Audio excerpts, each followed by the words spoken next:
Nadie me cree cuando hablo de esta parte de mi vida, de cómo pasé de ser vagabundo, pasé de serlo a ser rico, porque imité a un perro para un anciano millonario, y su hija me involucró en el crimen. Crimen, suena inofensivo, pero he pasado por un infierno. Pero si escuchas mi historia, escuchar mi historia, te quedarás impactado. El calor en Cancún era como un infierno ardiente.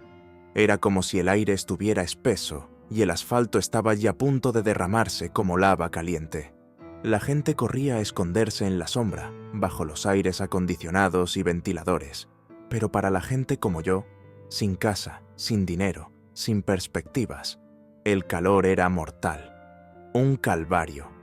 Cada día era una lucha agónica por la supervivencia. Por la supervivencia, por una gota de agua, por un trozo de pan. Vagué por las calles buscando trabajo. Para trabajar, pero todas las puertas se me cerraban en la cara. Turistas de fiesta bajo palmeras y disfrutando de frescos cócteles me parecían como criaturas de otro mundo, inalcanzables, como espejismos en el horizonte. Estaban llenos de vida, y yo no era más que una sombra, vagando en busca de algún desentido.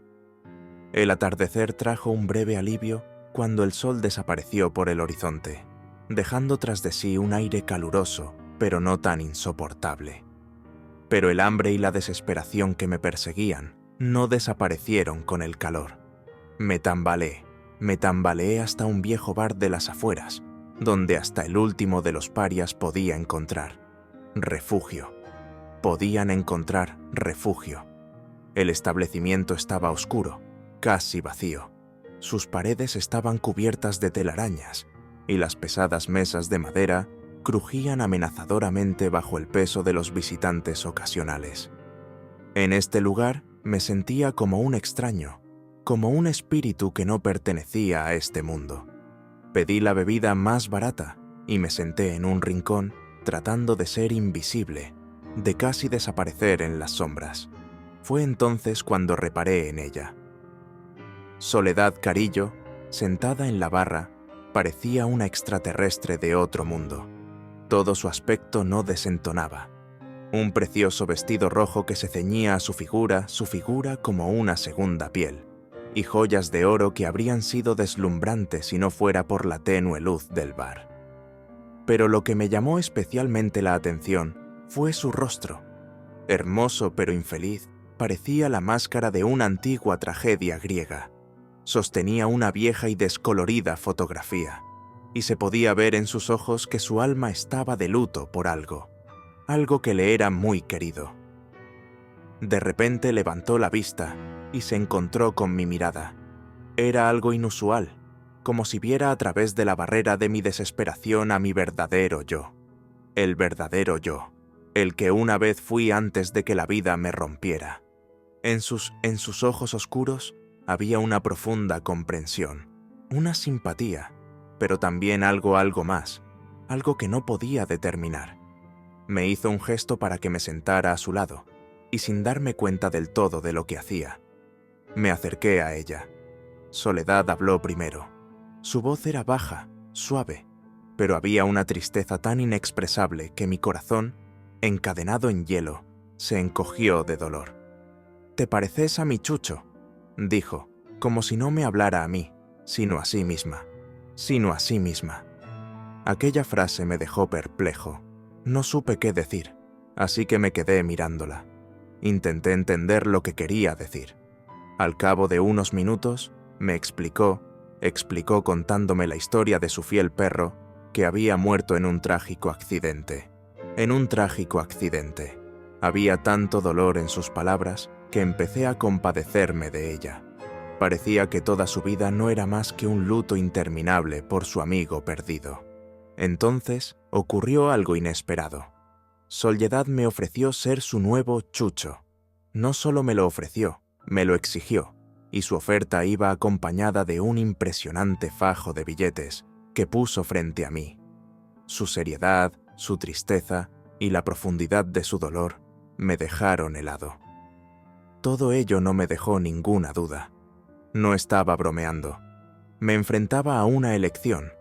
continuar mi miserable existencia en las calles o aceptar esta extraña oferta que me prometía la salvación de la pobreza. En aquel momento ni siquiera podía comprender que detrás de esta oferta se escondía algo más, algo que me destruiría como persona.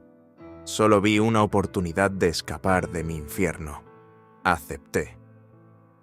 A la mañana siguiente, me desperté en la lujosa mansión de Soledad. Cuando abrí los ojos, no podía creer lo que sentía al principio. Las suaves sábanas de seda, sábanas bajo las que yacía, el olor a frescor y a perfume fino.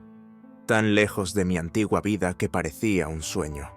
Me levanté y empecé a mirar la habitación. Era un dormitorio enorme, con alto techo, columnas de mármol y enormes ventanales, desde los que el magnífico jardín se dominaba el magnífico jardín. El aire estaba perfumado con el sutil aroma de las flores y plantas exóticas. En un rincón de la habitación observé un detalle insólito. Una lujosa cabina, adornada con terciopelo y dorado. Sobre el lecho de terciopelo había pulcramente un collar con incrustaciones de piedras preciosas y una cadena reluciente de metal frío. Sobre una mesa cercana había de plata con comida y agua. En ese momento me di cuenta de que lo que estaba ocurriendo no era una broma, y que mi nuevo papel no era solo una extraña fantasía, sino una realidad de la que no había escapatoria. Soledad comenzó a adiestrarme como si realmente fuera su nuevo perro. Debía sentarme a sus pies mientras ella leía libros en su enorme biblioteca, o tumbarme junto a la chimenea cuando recibía visitas. A veces lanzaba un palo al jardín y yo tenía que correr tras él como si fuera la misión más importante de mi vida. Cada vez que sentía humillación y desprecio por mí mismo, me acordaba del dinero que me pagaba y que resolvería todos mis problemas. Sin embargo, con cada día que pasaba, cada día esta convicción se hacía más y más débil. Pero lo peor era que Soledad insistía en que llevara a la espalda los restos momificados de su perro en mi espalda. Esta bola seca de pelo y huesos era sagrada para ella, y quería que su espíritu estuviera siempre con ella. Cada vez que me ponía este peso, sentía que mi propia alma moría lentamente, muriendo lentamente. Empecé a tener pensamientos oscuros, y no sabía cuánto tiempo podría soportar esta humillación. La salvación llegó inesperadamente. Un día Lucía, la hija Soledad, a la que solo había visto en fotografías. Lucía era todo lo contrario de su madre. Alta, delgada, con un largo pelo largo y negro que brillaba al sol, entró en la casa como si trajera consigo el viento del cambio. En sus ojos, tan oscuros como los de Soledad, Soledad tenía la vida y la pasión que claramente había heredado de su padre. Cuando Lucía me vio por primera vez, su rostro expresó una mezcla de sorpresa y compasión. No entendía por qué su madre era tan cruel conmigo, pero en lugar de apartarse, empezó a pasar tiempo conmigo. Todos los días venía al jardín donde yo estaba tumbada y me traía comida, que podía comer de un plato normal. En su compañía me sentía humana de nuevo. Ella hablaba conmigo, compartía sus pensamientos y sentimientos, y empecé a ver que algo más se desarrollaba entre nosotros. Nuestra conexión se desarrolló rápidamente. Lucía era inteligente, divertida, y en su compañía me olvidé de todo lo que pasaba a mi alrededor. Empezamos a vernos en secreto, al amparo de la noche, cuando Soledad dormía. Esas noches de amor fueron mi salvación. Sentía que por fin había encontrado un punto de apoyo en este mundo loco, y pasamos hermosas noches de amor. Pero pronto me enteré de la existencia de Fernando, su marido. Contraste con Lucía. Fernando era un hombre cruel y peligroso. Se enteró de nuestra aventura. Mi vida se convirtió en un infierno. Una noche, cuando Soledad ya dormía, Fernando irrumpió en mi habitación. Antes de que me diera cuenta de lo que ocurría, Me arrastró a la fuerza de la casa y me metió en su coche. Condujimos durante mucho tiempo por calles oscuras, hasta que terminamos en el bosque. Su casa estaba lejos de las demás, rodeada de árboles, como una prisión sin salida. Allí, en el patio trasero, Fernando me encadenó como a un perro callejero. No podía creer lo que estaba pasando, pero la realidad rápidamente me hizo darme cuenta de que no era una broma. La vida encadenado era insoportable. Me alimentaban con las sobras que Fernando me tiraba con evidente asco. Dormía en el suelo húmedo, y solo en invierno me echaban algo de heno para mantenerme caliente. Pronto empecé a perderme. Sentía día a día mi personalidad se disolvía en este doloroso cautiverio. Pasé 6 meses en este cautiverio, convirtiéndome en un verdadero perro a los ojos de Fernando.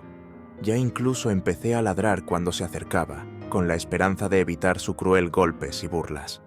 Mi mente se nubló y empecé a perder el contacto con el mundo que una vez había sido mío. Una noche, cuando Fernando se emborrachó y se quedó dormido en casa, sentí que no podía soportarlo más. Algo explotó dentro de mí, y con la última de mis fuerzas, las últimas fuerzas, y arranqué la cadena del suelo. Corrí sin mirar atrás, con un solo pensamiento. Lo único que se me ocurría era liberarme. La libertad era dulce, pero no me aliviaba del todo.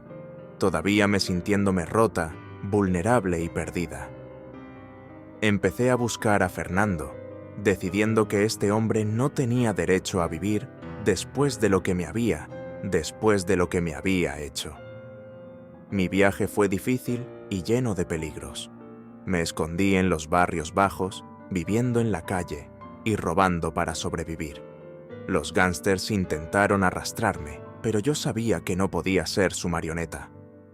Pasaron meses hasta que por fin descubrí dónde se escondía Fernando. Fernando se escondía. Encontrarlo no fue fácil, pero sabía que ese sería el momento clave, un momento crucial para mí. Cuando me encontré cara a cara con él, sentí una oleada de ira que no pude contener. Fui hacia él con mi puño, y antes de que pudiera decir nada, le di un puñetazo en la nariz. Justo en la nariz. Fernando no se esperaba un ataque así, y se quedó atónito. Este fue para mí un símbolo de que me negaba a ser su víctima. Ya me di la vuelta y me alejé, dejándole desconcertado y asustado. Mi corazón latió más rápido, pero me sentí extrañamente aliviado. Ya dejé atrás el pasado y comencé una nueva vida, incierta pero libre. Vida. Este golpe fue mi acto final de liberación del papel al que la vida me había empujado. Sabía que me esperaba lo desconocido, pero ahora estaba preparada para afrontarlo con la cabeza bien alta.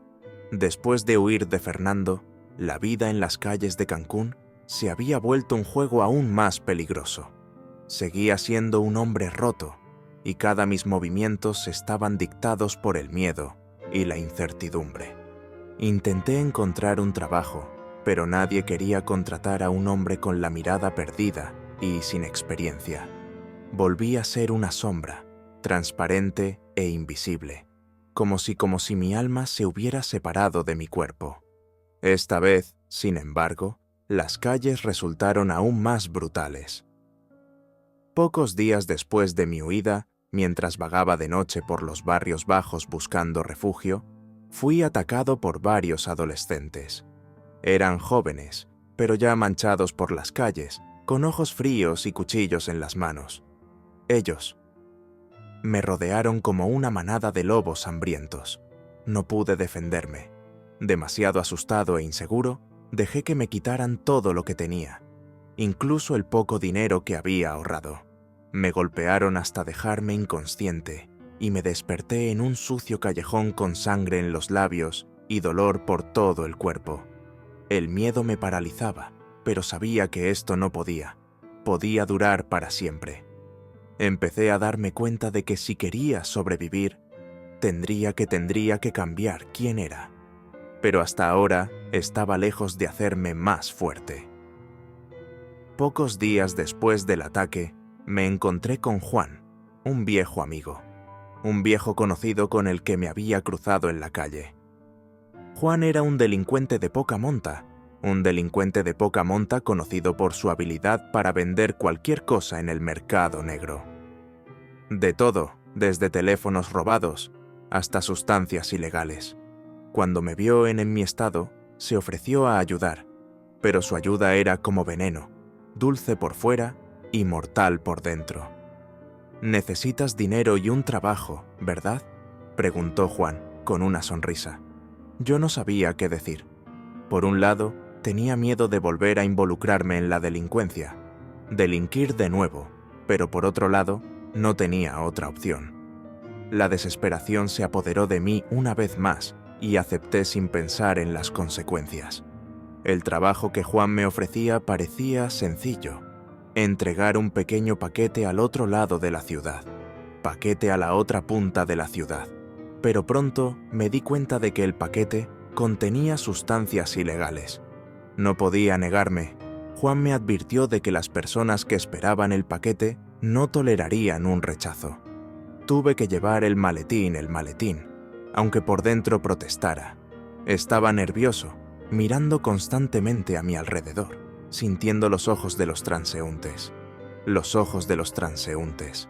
Tenía una carga peligrosa en las manos, y me di cuenta de que si me pillaba la policía o los competidores de Juan, estaría acabado. Cada paso que daba, mi corazón se aceleraba, y una voz en mi cabeza decía: «No puedes hacerlo, eres un fracasado». Y esta vez sí fracasé. En el camino de salida, se me acercaron dos hombres con chaquetas de cuero. Sus rostros eran pétreos y sus voces frías. «¿A dónde vas, amigo?», preguntó uno de ellos, impidiéndome el paso. «Ya, solo voy a entregar un paquete», murmuré, intentando parecer seguro, confiado. «Enséñame qué contiene», dijo el otro, con una voz tan amenazadoramente que al instante sentí que un sudor helado me recorría la espalda. Me di cuenta de que no tenía escapatoria. Estaba acorralado, y lo único que podía hacer era darles el paquete, esperando que no me hicieran daño. Ellos se lo llevaron, dejándome temblorosa y confusa. No me mataron, pero me hicieron ver que no era nada, una minoría sin nada que temer. Cuando volví a Juan con las manos vacías, se puso furioso. Intenté explicarle lo que había pasado, pero su ira era tan intensa que sentí que algo se moría dentro de mí. Me amenazó con que si no encontraba la manera de compensar mi pérdida, me esperaría algo mucho peor que aquella noche. Permanecí mucho tiempo sentada en el viejo puente, contemplando el agua oscura bajo mis pies. Pensamientos de simplemente acabar con todo comenzó a llenar mi mente. Me sentía como la persona más insignificante de la tierra, una persona que no tenía lugar en este mundo. Pero algo dentro de mí comenzó a resistirse a ese pensamiento. La ira que había reprimido durante tanto tiempo empezó a subir a la superficie. Recordé todas las humillaciones por las que había pasado. El calor de Cancún, los días sin comida, Soledad y sus juegos crueles, Fernando con su cadena, Juan con su desprecio, todo ello acumulado en un fuerte sentimiento. Me di cuenta de que si dejaba pasar esa rabia, me derrumbaría por completo. Pero si podía canalizarla, convertirla en mi fuerza, tal vez tuviera una oportunidad de cambiar mi vida. A la mañana siguiente volví a casa de Juan. Me recibió con sorna, esperando ver al patético perdedor que había conocido antes. Pero esta vez, algo había cambiado. «Tengo un plan», dije mirándole directamente a los ojos. Mi voz ya no estaba en mi voz. Juan se detuvo. Su sonrisa desapareció. Vio el cambio en mí y estaba intrigado. Le sugerí que tendiera una emboscada a los hombres que me habían quitado el paquete. Sabía que era arriesgado, pero también sabía que era mi única oportunidad de recuperar mi dignidad. Ideamos un plan y pronto me vi en medio de todo, en el meollo de las cosas. La noche que volví a encontrarme con esos dos, esta vez estaba preparado. Nos les rodeamos y por primera vez me sentí en control. Ellos quedaron atónitos. No esperaban que el simple tipo al que habían intimidado volviera con un plan tan audaz. Cuando terminó, me paré sobre ellos, apretando los puños, sintiendo la sangre, corriendo por mis venas. Ya no era el patético perdedor que ellos pensaban que era. Me di cuenta de que podía defenderme. Cuando volví junto a Juan con el paquete recuperado, estaba atónito. Su cara, que normalmente no expresaba más que desprecio, esta vez mostraba algo más. Más que eso, respeto.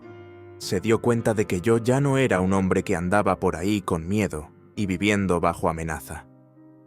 «Has cambiado», dijo, entregándome el dinero que había ganado. «Quizá llegues a ser alguien». Aquellas palabras significaron para mí más de lo que él podía imaginar. Sentí que estaba en camino de encontrar la fuerza y la confianza que me habían faltado toda mi vida. A partir de ese momento, empecé a trabajar con Juan, pero en otros términos. Ya no era su peón. Nos convertimos en socios y poco a poco empecé a recuperar mi dignidad. Cada nuevo movimiento me traía no solo dinero, sino respeto por mí misma. Empecé a respetarme a mí misma, y eso es lo más importante. Sin embargo, la vida no me lo iba a poner fácil. Un día se nos acercaron por gente de otra banda criminal que se había enterado de nuestras actividades.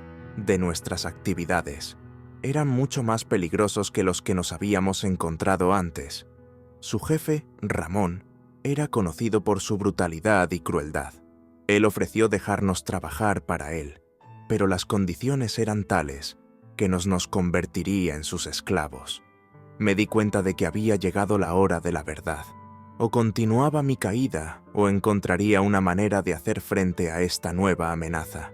Juan estaba aterrorizado. Se ofreció a aceptar las condiciones de Ramón, pero yo sentí que estaba equivocado. «No vamos a trabajar para él», dije mirando a Juan a los ojos. «Vamos a encontrar la manera de librarnos de esta amenaza». Ideé un plan tan arriesgado que no creía que tuviera éxito. En su éxito. Pero no tenía otra opción. Sabíamos dónde se escondía Ramón, así que decidimos atacar primero. A medida que nos acercábamos a la guarida de Ramón, podía sentir que el miedo regresaba, pero esta vez sabía cómo manejarlo. Había un poder dentro de mí que alimentaba mi ira y determinación. Irrumpimos en la casa, y todo se convirtió en caos. Las balas pasaban silbando, la adrenalina latía en mi cabeza. No sentí dolor, solo rabia. Ramón se quedó atónito cuando me vio, que ni siquiera consideraba una amenaza. Nos encontramos cara a cara, y en ese momento supe lo que tenía que hacer. Toda mi vida, todo el sufrimiento y la humillación me habían llevado a este momento. Ya no era un hombre débil e inseguro. Sabía que la derrota sobre Ramón sería mi liberación final. Cuando terminó, me quedé de pie sobre el cuerpo de Ramón, sintiendo que el mundo a mi alrededor estaba cambiando. Sabía que nunca volvería a ser el mismo. Había ganado la confianza, la fuerza y el respeto que había estado buscando toda mi vida. Cuando volví a casa, esta vez no era un viejo puente ni un tugurio, sino un lugar que podía llamar mío. Sentí que por fin había encontrado mi camino. Ya no era el pringado inseguro al que la vida había arrojado de un lado a otro. Era un hombre que podía valerse por sí mismo, por mí mismo, asumir retos y ganar. No me iba a quedar en el crimen. Mi nuevo poder me dio la oportunidad de hacer lo que había soñado toda mi vida. Un nuevo comienzo. Ya sabía que tenía retos por delante, pero ahora tenía la confianza de que podía superarlos. Y deja tus opiniones en los comentarios y envía esta historia a tus amigos. Que Dios te guarde.